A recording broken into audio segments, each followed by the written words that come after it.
안녕하세요. 한 달 전에 온스카페에 올라온 피부 상담 내용인데요. 올리신 분의 피부 상태입니다. 여드름이 나면 페인 흉터로 변하는 피부인데요. 이것이 페인 흉터인지 잘 모르시는 것 같고요. 이 흉터가 평생 갈 거라는 것도 잘 모르시는 것 같습니다. 피부 상담하다 보면 이런 분들 정말 많은데요. 페인 흉터가 평생 갈 거라는 생각을 하지 못하시고요.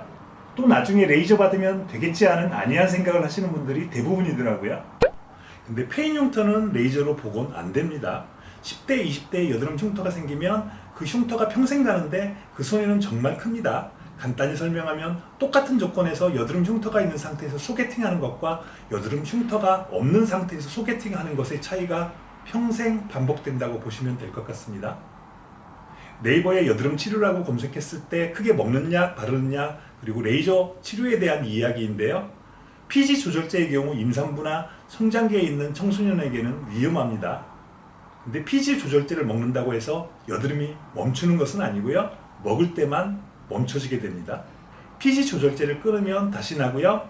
그렇다고 계속 복용할 수도 없는 문제입니다. 왜냐하면 여드름 잡자고 너무 많은 손해를 봐야 하기 때문에 그렇습니다. 바르는 항생제 또는 스테로이드제나 먹는 항생제 또는 스테로이드제도 당장은 효과 있지만 여드름을 계속 안 나게 하지는 못합니다. 레이저의 경우 대놓고 효과 없거나 적다고 하시는 의사분들도 요즘에는 있더라고요. 여러분께서 참고하시고요. 결국 여드름 개선을 위해 먹는 약, 바르는 약, 그리고 효과적이지 않더라도 미세한 효과를 위해 레이저를 하는데요. 부작용이 없이 여드름 치료를 하고자 한다면 먹는 약이나 바르는 약, 그리고 레이저에 대해 빠삭하게 알아야 합니다. 다른 질병의 경우 질병의 치료에 포커스가 맞춰져 있는데요. 피부과의 경우 그것보다는 매출에 관심이 더 많습니다.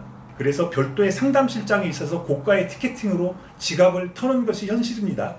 여드름이 난 사람 스스로 여드름 해결을 위해 정말 많이 알아야만 합니다. 그리고 여드름 시술이나 레이저 후 어느 정도까지 여드름 개선이 되는지에 대해 서로 약속하고 안 되었을 경우 환불받기로 약속하셔야 합니다.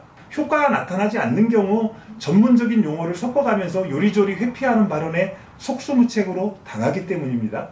또 하나 알려드릴 것은 사고 싶은 물건을 구입할 때 몇 군데 다니면서 따져보잖아요.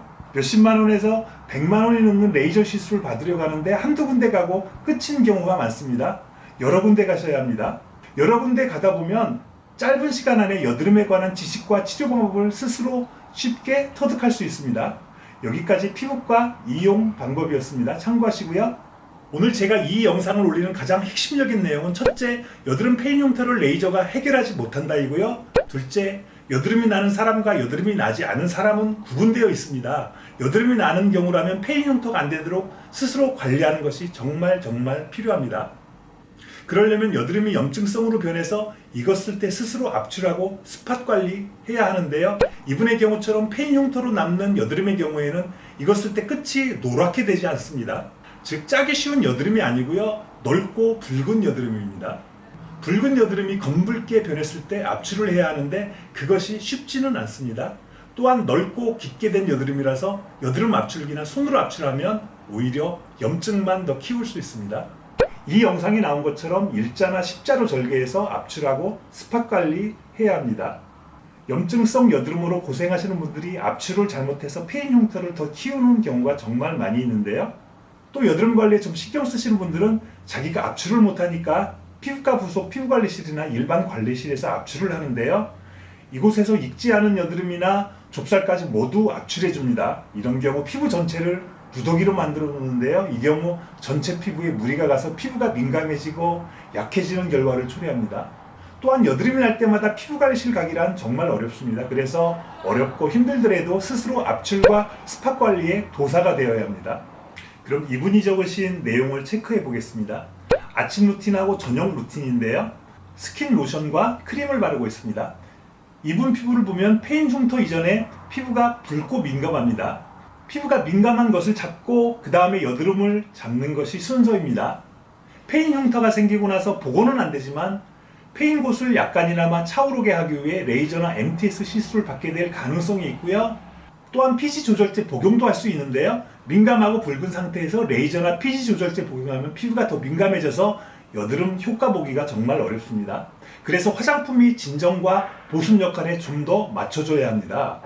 붉으면서 염증성 여드름이 있는 분들은 각질 제거가 든 여드름 화장품이 오히려 피부를 더 민감하게 할 수 있다는 점도 참고 바랍니다. 한 가지 더 말씀드리면 스킨, 로션, 크림 이외에 피부 진정할 수 있는 팩을 하는 것이 필요하고요. 팩하기 전에 피부 진정과 항염 효과가 있는 알로에 젤을 얇게 펴바르는 것이 좋습니다. 여드름을 가지신 분들 대부분이 피부가 약해서 팩을 하면 자극과 따가움 그리고 붉어지는데요. 너무 심하지 않다면 이러한 단점보다 민감한 피부가 진정되는 장점이 훨씬 많습니다. 각질 제거를 하시느냐는 질문에는 안 하신다고 했는데요. 이처럼 페인 흉터로 변하는 피부이고 민감한 피부에는 각질 제거가 효과도 없을 뿐더러 피부만 더 민감하게 할 가능성이 있으니 참고 바랍니다. 색조하냐는 질문에 안 하신다고 했는데요. 이런 피부는 색조 절대 하시면 안 됩니다. 색조 성분이 돌가루라서 여드름 염증을 키우는 역할을 합니다. 페인 흉터를 메꾸려고 색조하시는 분들이 있는데요. 절대 하시면 안 됩니다. 선크림 매일 바르시냐는 질문에는 안 바르신다고 했는데요. 선크림 성분도 돌가루거나 그리고 또 자극이 있습니다. 그래서 자외선에 별로 노출이 안 되는 경우에는 안 바르는 것이 좋은데요. 그럼에도 불구하고 자외선에 많이 노출되는 경우나 자외선의 강도가 센 경우에는 꼭 발라주시는 것이 필요합니다. 병원이나 피부관리실에서 관리받느냐는 질문에 갔는데 흉만 더 진 것 같다고 했는데요. 제가 아까 말씀드린 것처럼 피부가 성나고 민감한 상태에서 레이저 등을 받으면 그 자극으로 흉이 더 질 가능성이 많습니다. 그래서 레이저 받으려면 피부 민감을 해결한 다음에 받으셔야 하는데 이것은 앞에서 말씀드렸습니다. 뽀드득한 세안을 해야 세안한 느낌이 있냐는 질문에 그렇지 않다고 하시는데요. 이런 피부를 가지신 분들이 꼼꼼히 이중 세안하는 경우가 많습니다.